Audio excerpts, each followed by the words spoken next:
नमस्कार, मैं सुरजीत सिंह राजात आपका स्वागत करता हूं पुष्पाइन टुडे के खास प्रोग्राम में। खास मुलाकात कुछ सवालों के साथ। आज हमारे साथ मौजूद हैं अजय भदौरिया जी और उनसे हम चर्चा करेंगे जैविक खेती के ऊपर। चूँकि वर्तमान में जो जैविक खेती है उसकी कितनी महत्वपूर्ण भूमिका है वर्तमान में हमारे जीवन में, इसके बारे में भी हम उनसे चर्चा करेंगे। चूँकि जो जैविक खेती है वो कहीं ना कहीं जाके काफ़ी मात्रा में उत्पादन उसका होना चाहिए, लेकिन कहीं ना कहीं जाके आज के समय में देखने को नहीं मिल रहा है। क्योंकि आज हम जो खेतियां देख रहे हैं वो रासायनिक युक्त खेतियों देख रहे हैं। उसके साथ में हम ये देख रहे हैं कि कई बीमारियां हैं जिनसे हम धीमे धीमे जाके उनसे जुड़ते जा रहे हैं और जुड़ते जुड़ते जाके आगे जाके ऐसा हो रहा है कि हम जाके हॉस्पिटल के किसी बेड पे नज़र आते हैं। तो इसी के विषय में हम चर्चा करेंगे अजय भदौरिया जी से और उनसे चर्चा करेंगे कि आखिर है क्या जैविक खेती और कैसे की जाती है। तो नमस्कार, हमारे प्रोग्राम में आपका स्वागत है अजय जी। पहले तो हम आपके बारे में थोड़ा सा जानना चाहेंगे कि आपका नाम और पता। अजय सिंह भदौरिया, विकासखंड तकनीकी प्रबंधक, आत्मा विकासखंड मुरार, जिला ग्वालियर में हम पदस्थ हैं। आत्मा परियोजना यानी एग्रीकल्चर टेक्नोलॉजी मैनेजमेंट एजेंसी करके कृषि विभाग की एक परियोजना है जो संपूर्ण प्रदेश में और संपूर्ण कहें तो भारत में और नई तकनीकी को लेकर कृषि के बीच में निरंतर काम कर रही है और उसके अच्छे परिणाम भी सामने देखने को मिल रहे हैं। जैसे कि आप किसान के रूप में एक कार्य कर रहे हैं, इसके साथ में एक जैविक खेती है जो चूँकि जैविक खेती के बारे में ज़्यादातर लोगों को नहीं पता आखिर है क्या जैविक खेती, तो उसके संबंध में थोड़ा सा आपसे जानना चाहें। जैविक कृषि शब्द अपने आप में बहुत बड़ा शब्द है और हमारे कृषक पूर्व में जो हमारे अगर हम पूर्व में प्रकाश डालें तो हमारे कृषक पूर्व के जैविक कृषि किया करते थे। क्योंकि हमारा भारत जो है कृषि प्रधान देश है और 70% जनसंख्या आज भी कृषि पर निर्भर है, 70 से 65%। लेकिन आज क्या है कि 1966 से 67 के बीच में जो हरित क्रांति आई है, हरित क्रांति आने के निमित्त कृषि उत्पादन तो बढ़ा, खाद्य उत्पादन बढ़ा, दलहन तिलहन हर क्षेत्र में हमने एक रिकॉर्ड बनाया। लेकिन हम पर्यावरण को ध्यान में रख के, कृषि के सुधार को ध्यान में रख के, मृदा स्वास्थ्य को ध्यान में रख के हमने ये काम नहीं किया। हम रसायन अंधाधुंध मात्रा में हमने कृषि के क्षेत्र में डाला। आज उसका दुष्परिणाम ये है कि आज हमें पुनः जैविक कृषि की ओर लोगों को बताना पड़ रहा है, किसानों को जागरूक करना पड़ रहा है और जैविक कृषि अपने आप में एक बहुत बड़ा विषय बन गया है। जैसे जैविक खेती के बारे में आपने जैसे बताया, चूँकि आप उससे जुड़े हुए संबंधित चीज़ों पर कार्य भी कर रहे हैं, तो लोगों को थोड़ा सा आपके माध्यम से बताना चाहेंगे, आपके माध्यम से, कि ये आखिर जो जैविक खेती आप जिस तरह से कार्य कर रहे हैं इसके दुष्परिणाम क्या है। जैविक, पहले तो हम आपको ये बता दें कि जैविक कृषि है क्या। जैविक कृषि जो प्राकृतिक रूप से जैविक खादें, जैविक कीटनाशक, इन चीज़ों का उपयोग करके हम जो उत्पादन लेते हैं, हम जो खेती करते हैं उसको जैविक कृषि कहते हैं। और इसका दुष्परिणाम अभी हमने चर्चा की थी कि हरित क्रांति के आने के बाद अंधाधुंध हमने कृषि में भूमि का जो है शोषण किया। हम दोहन ना कहते हुए अगर शोषण कहें, शोषण किया, जिससे कि सारी चीज़ें हमारी प्रदूषित हो गई हैं। यहाँ तक कि आज मानव स्वास्थ्य खतरे में है। हमारी जो उर्वरता मृदा की है वो नष्ट होती जा रही है। मृदा आज मृत प्राय है। जैविक कृषि का मतलब है जीवन, लेकिन हम रासायनिक खादों का अंधाधुंध प्रयोग करते जा रहे हैं जिससे कि हमारी मृदा मृत प्राय होने चली। आज बड़ा संकट है हमारे किसानों के बीच में। अभी तो वो नहीं समझ रहे, तुरंत लाभ की ओर दौड़ रहे हैं। लेकिन जैविक कृषि को आज हम घर घर जाके हम किसानों के बीच में चर्चा करते हैं। किसान अब सुन रहा है क्योंकि उसके दुष्परिणाम पंजाब में देखने को मिले हैं। हाल ही पंजाब की तर्ज पे मध्य प्रदेश में भी उर्वरकों का अंधाधुंध प्रयोग हो रहा था, लेकिन समय रहते हमारी मध्य प्रदेश शासन और भारत सरकार ने जैविक कृषि की ओर एक अभियान छेड़ा है जिससे कि जागरूकता आ रही है। हम लोग उस कड़ी में गांव में जा जाकर किसानों को अवेयर करते हैं, जागरूक करते हैं। किसान आज जैविक कृषि की परिकल्पना को समझने लगा है, उसके महत्व को भी समझने लगा है, उसके दुष्परिणाम को भी समझने लगा है। आज वो चूँकि जैविक कृषि को अपनाने में थोड़ा समय तो लगेगा, क्योंकि उत्पादन गिरने का डर रहता है। ऐसा कहा जाता है कि अगर हम रसायन का उपयोग नहीं करेंगे तो हम जैविक पे एकदम से आएंगे तो हमारा उत्पादन गिर जाएगा। उत्पादन को मेंटेन रखने के लिए थोड़ा समय लगेगा।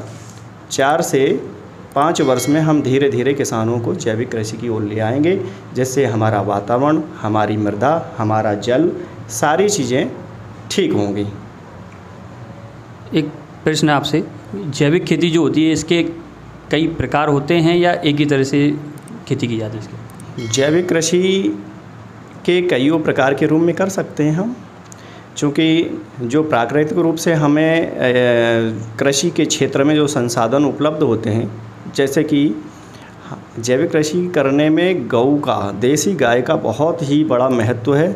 अगर देसी गाय का किसानों ने संरक्षण नहीं किया, उसका संवर्धन नहीं किया, तो जैविक कृषि करना संभव नहीं है, ऐसा मैं मानता हूँ। चूँकि गाय प्रकृति का दिया हुआ एक वरदान है इस कृषि के क्षेत्र में। गाय का गोबर, गाय का मूत्र, गाय का दूध, गाय का सर्वस्व जीवन कृषि के और इस पर्यावरण के लिए समर्पित है। तो कईयों प्रकार हैं, गौ आधारित खेती है, आध्यात्मिक खेती है, और जैविक कृषि में हम कईयों प्रकार की खादें बनाते हैं, जैसे कि केचुआ खाद है, FYM है, नाडेप टांका में हम अच्छी खाद को बना के तैयार करके डालते हैं। हरी खादें हैं, ढेंचा, सनई, इस प्रकार की और भी जो हरी फसलों को उसमें तोड़ के हम खेत में डाल देते हैं, उनको हरी खाद कहते हैं। और इसी जैव उर्वरकों का भी हम अच्छी मात्रा में प्रयोग करते हैं। तो जैसे कि राइजोबियम कल्चर, एजोटोबैक्टर इत्यादि, और कीटनाशक के तौर में हम नीम का तेल और जितनी भी हमारी पत्तियां हैं, जड़ी बूटियां हैं, या नीम है, आक है, धतूरा है, इनसे हम क्या है, और गौमूत्र से कीटनाशक तैयार करते हैं। इन कईयों प्रकार की ये जो विधियां हैं, इनका हम उपयोग समावेश करके जैविक कृषि को सफल एक अभियान के तौर पे हम धरातल पर ला सकते हैं। जैसे आपने बताया कि इसमें गौ की काफ़ी महत्वपूर्ण भूमिका है, तो फिर भी लेकिन क्या है कि जो किसान हैं, कुछ लोग अपने छोटे से फ़ायदे के लिए ये रासायनिक युक्त जो फसल है खेती कर रहे हैं, और कहीं ना कहीं आके देखा जा रहा है तो वो जो जैविक खेती है उसकी तरफ ध्यान नहीं दे रहे हैं। अगर जैविक खेती को अगर किसान पूर्ण रूप से आते हैं तो उनको क्या लाभ मिलेगा? हमारा यही कहना है कि जब कृषक जैविक कृषि की ओर आएगा तो सबसे बड़ा घर की खाद वो बना के जब कृषि के क्षेत्र में अपने खेत में डालेगा तो उसका जो रासायनिक खादों पर जो खर्चा होता है वो बचेगा, यानी लागत में कमी होगी। जब लागत में कमी होगी तो हमारा सीधे सीधे मुनाफा बढ़ेगा। दूसरा, पौष्टिकता युक्त हमें जो खाद्यान्न मिलेगा, जिससे कि हमारा मानव स्वास्थ्य ठीक रहेगा। वर्ष में हम कईयों बार जैसे कि रसायन की जो उत्पाद प्राप्त होते हैं, कीटनाशक वगैरह, ये सब चीज़ों इनको सब्जियों के माध्यम से, खाद्यान्न के माध्यम से हम खाते हैं। तो खाने से क्या होता है कि हम बीमार पड़ते हैं, क्योंकि वही रसायन हमारे भोजन के माध्यम से, सब्जियों के माध्यम से हमारे शरीर में जाता है, तो हम बीमार पड़ते हैं, बहुत बड़ा नुकसान होता है। वो नुकसान को बचाया जा सकता है। उस नुकसान को बचाने के साथ साथ में हमारी मृदा ठीक हो जाती है। मृदा ठीक होगी तो हमारा उत्पादन निरंतर आने वाला है। ऐसा कहा जाता है कि खेती वही है जो आने वाली पीढ़ी को उसी उत्पादकता युक्त हम सौंप के जाएं। पता चला कि आज हम केमिकल डाल के हम उत्पादन तो अच्छा ले रहे हैं, लेकिन आने वाली पीढ़ी के लिए वो हम बंजर भूमि छोड़ के जा रहे हैं। तो ऐसा ना करें, बहुत फ़ायदे हैं जैविक कृषि का। तो अगर जैविक खेती की तरफ अगर किसान आता है तो क्या माने कि जो बीमारियां हैं उन पर रोकथाम लगेगी? जी हाँ, बिल्कुल। जैविक पूर्व में अगर हम प्रकाश डालें तो ध्यान में आता है कि हमारा उस समय किसान पढ़ा लिखा नहीं था, लेकिन प्रकृति से जुड़ा हुआ था। प्रकृति से जुड़ा होने के कारण वो जो पूर्वजों ने जो सिद्धांत बनाए हुए थे, ऋषि मुनियों ने बनाए थे, उसके अनुरूप वो चलते थे। खेत अपने बैलों से जोता करते थे तो वो जुताई का पैसा उनका बचता था। गोबर गऊ पालन करते थे तो गऊ से उन्हें गौमूत्र और बहुमूल्य अमृत तुल्य दूध प्राप्त होता था। उससे छाछ निकलती, छाछ भी कृषि के कीटनाशक के तौर पे उपयोग करते हैं। और गौमूत्र भी एक रामबाण औषधि है, मानव स्वास्थ्य के लिए भी बहुत सारी बीमारियां दूर होती हैं और कीट नियंत्रण भी उससे बहुत अच्छे तरीके से होता है।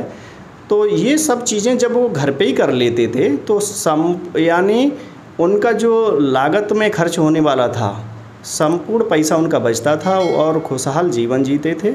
और उनकी जो थाली में पौष्टिकता जो रहती थी, आज हम थालियों में विविध प्रकार के व्यंजन तो देखते हैं लेकिन उनमें पौष्टिकता नहीं रहती। ऐसा आज किसान गांव में कहते हैं कि स्वाद नहीं है। स्वाद कहाँ से होगा, उसमें जैविक खाद नहीं है। और कुछ शब्दों में हम ये कहें कि पौष्टिकता तभी लौट के आएगी, वो स्वाद तभी लौट के आएगा, मानव तभी खिलखिला के हंसेगा, जब पर्यावरण तभी ठीक होगा, जब जैविक कृषि हर किसान अपने व्यवहार में और अपनी कृषि में उतार लेगा तो निश्चित तौर पे बदलाव आएगा। और उसको लाभ की जो आप बात कर रहे हो, लाभ तो लाभ ही है। आज की परिप्रेक्ष्य में जो हमारे किसान जैविक कृषि कर रहे हैं तो और जो रासायनिक कृषि कर रहे हैं, तो आज के समय में क्या है, शुद्ध भोजन की कमी है। व्यक्ति के पास पैसा बहुत है, स्वास्थ्य नहीं है, शुद्ध भोजन नहीं है। तो जैविक कृषि करने वाले किसानों को जो रासायनिक कृषि कर रहे हैं उसके अनुपात में 4 से 5 गुना मूल्य उस उत्पाद का मिलता है, चाहे वो सब्जी हो, चाहे अनाज हो, चाहे दलहन हो, चाहे तिलहन वाली फसलें हों। संपूर्ण का जो मूल्य है पूरे विश्व स्तर पर उसकी बहुत अच्छी मांग है। और मैं किसानों से यही कहता हूं कि आप जैविक कृषि करें, अपने पर्यावरण को भी ठीक करें, अपने समाज को भी ठीक करें, अपने घर को भी ठीक करें और अच्छा खासा आप आय के स्रोत बना सकते हैं। एक ब्रांड के रूप में आप समाज के बीच में आ सकते हैं। आपकी पहचान एक जैविक कृषक के रूप में हो सकती है। आज ऐसे अवसर हैं। क्योंकि जैसे आपने बताया जैविक खाते जो खेती है वो काफ़ी लाभकारी है हमारे जीवन के लिए और जो आगामी जो बीमारियां उनसे भी काफ़ी लड़ने में सहायक होगी। लेकिन कहीं ना कहीं आगे सरकार इस ओर ध्यान नहीं दे रही है। तो जब सरकार इस ओर ध्यान नहीं दे रही, रासायनिक युक्त जो चीज़ें हैं उनके काफ़ी ब्रांडिंग वगैरह भी की जाती है। आप देखते हैं, अगर देखें तो ग्रामीण क्षेत्रों में उनके पोस्टर और इस तरह से ये सारी चीज़ें लगाई जाती हैं रासायनिक युक्त को। अगर सरकार इसमें थोड़ा सा सहयोग करती है तो मैं समझता हूँ कहीं ना कहीं आगे इसके काफ़ी लाभ होंगे। चूँकि जैविक खेती बीमारियों से तो लड़ेगी, साथ में हमारी जो ज़मीन है उसकी मृदा है उसमें भी कहीं ना कहीं जाके उसमें मृदा में काफ़ी लंबे समय तक वो जीवित रहेगी। लेकिन फिर भी सरकार नहीं है, इस पर थोड़ा सा आप क्या कहना चाहिए? पूर्व में सरकार ने इस दिशा में ध्यान ना दिया होगा, लेकिन आज मैं कह सकता हूं कि चाहे भारत सरकार हो या प्रदेश सरकार हो, पंजाब के दुष्परिणाम को ध्यान में रखते हुए वर्तमान स्थिति में भारत सरकार भी जैविक कृषि की ओर बहुत अच्छा ध्यान दे रही है। हाल ही में 2016 में आपका जो सिक्किम प्रदेश है जैविक प्रदेश घोषित किया है। और उस आधार पे मैं स्वयं कहता हूँ कि मैंने भी देखा, आज के 10 साल पहले जैविक कृषि के बारे में चर्चा बहुत कम होती थी, लेकिन वर्तमान में जैविक कृषि की ओर किसानों में रुचि आई है। समय समय पर आत्मा परियोजना और हमारा कृषि विभाग, कृषि विज्ञान केंद्र प्रशिक्षण, गोष्ठी, भ्रमण, प्रदर्शन और ये सारी चीज़ें आयोजित करके किसानों के बीच में परोक्ष अपरोक्ष रूप से उनके ज्ञान का वर्धन किया जा रहा है। उनके जैविक कृषि एक रुचिकर विषय भी बना के उनके बीच में पेश किया जा रहा है। किसान बड़ी सरलता से आज सुनने लगा है, पहले नहीं सुनता था। वो कहता था क्या कह रहे हो सर, आप गोबर की और इसकी बात कर रहे हो, हम तो जाएंगे सीधे सोसाइटी पर और यूरिया डीएपी वगैरह ले आएंगे, थोड़े से में काम हो जाता है। आप कहाँ, कौन भैंस पाले, कौन गाय पाले, तो ऐसे करके चर्चा करता था। लेकिन वर्तमान में उसको देसी गाय की महत्व के बारे में समझ में आई, तो कुछ कृषक देसी गाय का संरक्षण भी कर रहे हैं, संवर्धन भी कर रहे हैं और भारत सरकार भी इस ओर ध्यान दे रही है। जैसे कि आप भ्रमण करते रहते हैं आसपास के क्षेत्रों में भी और प्रदेश में भी, लगभग मेरे हिसाब से ग्रामीण क्षेत्र हैं जो उनमें कई भी आपके जाके, और लोगों को जो भी रासायनिक युक्त चीज़ें हैं और जो अपनी जैविक हैं, दोनों में अंतर बताते रहते हैं। तो कोई ऐसी घटना ऐसी किसी ग्रामीण में जहाँ पर जाके आपको थोड़ा ऐसा लगा हो कि नहीं, जैविक खेती ही आखिर क्यों करें आप इस, और मतलब कहने का मतलब ये है कि आप इस क्षेत्र में कैसे, और आधुनिक वातावरण में आज हमारा जो युवा है वो कृषि से थोड़ी दूरी बना रहा है। और युवा क्या है, चाहता है कि हम आज सबकी होड़ करें, गाड़ी भी मेंटेन करें, अच्छा हमारा रहन सहन हो, लेकिन कृषि में अपने हाथ पैर बिगाड़ने से वो आज बचता है। लेकिन युवा जब इस दिशा में सोचना प्रारंभ करेगा तो निश्चित तौर पे जो आज हम जिस सुधार को, जिस मिशन को लेके गांव में किसानों के बीच में जा रहे हैं, तो उसमें परिवर्तन आएगा। और युवा हमारा इस ओर अब ध्यान देना चालू कर दिया है, क्योंकि ये विस्मृत हो गए हैं कि खेती पर आज भी 65% जो है हमारी जनसंख्या निर्भर है। भारत एक कृषि प्रधान देश है, ये भाव उनका जो है विलुप्त हुआ है आधुनिक समय में। लेकिन अब निरंतर ये अभियान के तौर पे हमारा कृषि विभाग, आत्मा परियोजना, कृषि विज्ञान केंद्र निरंतर काम कर रहे हैं। इस दिशा में गुणोत्तर हमें बढ़ोतरी दिखाई दे रही है। ये निश्चित है कि जैविक कृषि करने में मेहनत ज़्यादा लगती है और हमें श्रम ज़्यादा करना पड़ता है, लेकिन उतना ही गुणात्मक हमें लाभ भी होता है और हमारा पर्यावरण उतना ही तंदुरुस्त चुस्त रहता है। जल संरक्षण की बात हो, चाहे वायु संरक्षण की बात हो, शुद्धता की बात हो, पर्यावरण संरक्षण संवर्धन की बात हो, गौ संवर्धन संरक्षण की बात हो, या जितने भी प्राकृतिक नेचुरल रिसोर्सेस हैं, हमारी प्रकृति का संरक्षण की बात हो, तो वो जैविक कृषि से ही संभव है। जैविक कृषि अगर खतरे में है तो ये मानवता भी खतरे में है। अंत में एक सवाल, जैसे कि जो रासायनिक युक्त है और साथ में जैविक की ओर, जैसे कि आपने बताया किसान अग्रसित हो रहे हैं जैविक खेती की ओर, तो कहीं ना कहीं बीमारियों को तो अपन जो बढ़ रही हैं उन पे कहीं ना कहीं जाके घटौती देखने को मिलेगी इस बात में। अंत में आप किसानों से क्या संदेश देना चाहेंगे जैविक खेती को लेकर? अंत में मैं किसानों से यही संदेश देना चाहूँगा कि समय है, अभी कुछ नहीं बिगड़ा, आने वाला समय बहुत ही भयावह है। अभी कोरोना जैसी वैश्विक महामारी ने हमें एक सुंदर सा हमें एक मैसेज दिया, संदेश दिया है कि आप सुधर जाओ और अपने पर्यावरण की सुरक्षा करो, और जो हमारे ऋषि मुनियों ने जो रास्ते आपको बताए थे उन रास्ते पे चलने का प्रयास करो। खेती की पूजा करो, क्योंकि कहते हैं ना कर्म ही पूजा है। तो इस भारत की पहचान कृषि प्रधान देश से है, तो कृषि की पूजा करो और प्राकृतिक संसाधनों का संरक्षण संवर्धन करते हुए काम करें। चूँकि अभी आपने हाल ही में देखा, इस महामारी ने पूरे विश्व को बैठा दिया, सारे कल कारखाने सब बंद हो गए थे, लेकिन हमारा केवल सबका भरण पोषण करने वाला एक ही कारखाना जो था वो कृषि कार्य। कृषि हमारी निरंतर चलती रही, दौड़ती रही, और कृषि ने ही इस विषम परिस्थितियों में सबका पोषण संवर्धन किया। सब लोग, और ऐसा कहें कि शुद्ध भोजन जब करेंगे तो हमारा पर्यावरण ठीक रहेगा और आने वाला समय भी हमारा ठीक रहेगा, क्योंकि वर्तमान जब ठीक रहेगा तो भविष्य उतना ही अच्छा रहेगा। तो सभी युवा जो कृषक हैं, युवा वर्ग है, चूँकि भारत में सबसे ज़्यादा इस समय युवा वर्ग है, और युवा वर्ग जिस दिशा की ओर मुड़ जाएगा, निश्चित तौर पे बहुत बड़ी क्रांति आएगी और पूरे विश्व स्तर पे भारत एक फिर कृषि प्रधान देश के रूप में उठ खड़ा होगा और सबको शुद्ध भोजन दे पाएगा, स्वयं तो पाएगा भी और पूरे विश्व को भी अच्छा भोजन दे पाएगा। ऐसा मैं सब लोगों को संदेश देना चाहूँगा। ये थे हमारे साथ में अजय भदौरिया जी। काफ़ी अच्छी एक जानकारी मिली, जो कि एक अपने यहाँ पर एक समस्या बनी हुई है गौवंश के लेके, और देख रहे हैं हम कि गौवंश जो है वो कहीं ना कहीं आपके रोड पे बैठा हुआ मिलता है या खेती किसानी को बर्बाद कर रहा है। तो अगर जैविक खेती की ओर हम जाते हैं तो कहीं ना कहीं जाके जो गौवंश है उसके भी संरक्षण होगा और उनको भी खाने पीने की समस्या जो है वो कहीं ना कहीं जाके वो ख़त्म होगी। क्योंकि जब जैविक खेती करेंगे तो प्रत्येक किसान जब जैविक खेती करेगा तो उनके घर पे 2 से 4 गौवंश रहेंगे। जब गौवंश घर पे रहेंगे तो उनकी कहीं ना कहीं जाके पालन पोषण में किसी प्रकार की समस्या नहीं होगी और उसी के चलते जो गौवंश है उनकी समस्या को ख़त्म करेंगे। तो आज हमारे देश में जो गौवंश की जो समस्या बनी है वो कहीं ना कहीं जाके जैविक खेती ही एक ऐसा विषय है जिसको लेकर हम गौवंश की सेवा एवं संरक्षण कर सकते हैं। तो ये अजय भदौरिया जी के माध्यम से इस बहुत अच्छी जानकारी मिली और हम लोगों को भी इस चीज़ को समझना चाहिए, क्योंकि कहीं ना कहीं जाके हम भी एक किसान के रूप में काम है।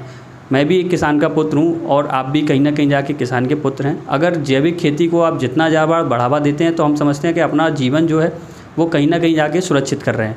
सबसे बड़ी बात ये है कि आज हम ये देख रहे हैं कि हॉस्पिटल जो है उनके बेड खाली नहीं है, क्योंकि कारण ये है कि हम रासायनिक युक्त भोजन का इस्तेमाल कर रहे हैं, जैसे कि अजय जी ने बताया। और उसी के कारण से ये सारी बीमारियां जो है आज के समय में हम देख रहे हैं कि सबसे ज़्यादा जो समस्या आ रही है वो कैंसर और हार्ट अटैक की आ रही है।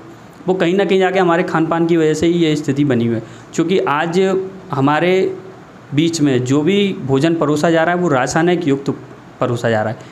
हम प्रयास करें जो रासायनिक युक्त भोजन है उसको धीमे धीमे कम करें और जो भी जैविक खेती से उत्पादन जो खाने से संबंधित जो भी फसल हैं या भोजन है उनका सेवन करेंगे तो ये सारी चीज़ें हमारे साथ कहीं ना कहीं जाके जो हमारा जीवन है वो भी सुरक्षित रहेगा। और जैसा कि उन्होंने बताया जब हमारा वर्तमान सुरक्षित रहेगा तो भविष्य अपने आप सुरक्षित हो जाएगा। तो इसी के साथ मैं सुरजीत सिंह राजावत यहीं पे समाप्त करता हूँ। आप भी हमारे साथ अगले मेहमान बन सकते हैं, आपसे भी हम चर्चा कर सकते हैं। तो हमसे जुड़ने के लिए आप हमारे चैनल को लाइक कर सकते हैं, सब्सक्राइब कर सकते हैं। हमारा यूट्यूब चैनल भी पुष्पाइन टुडे के नाम से है, जो आप यूट्यूब पे सर्च कर सकते हैं। बाकी हमारे साथ सोशल मीडिया पे फेसबुक है, इंस्टाग्राम है, इस पर भी आप लाइक कर सकते हैं पुष्पाइन टुडे के साथ। इसी के साथ धन्यवाद, जय हिंद।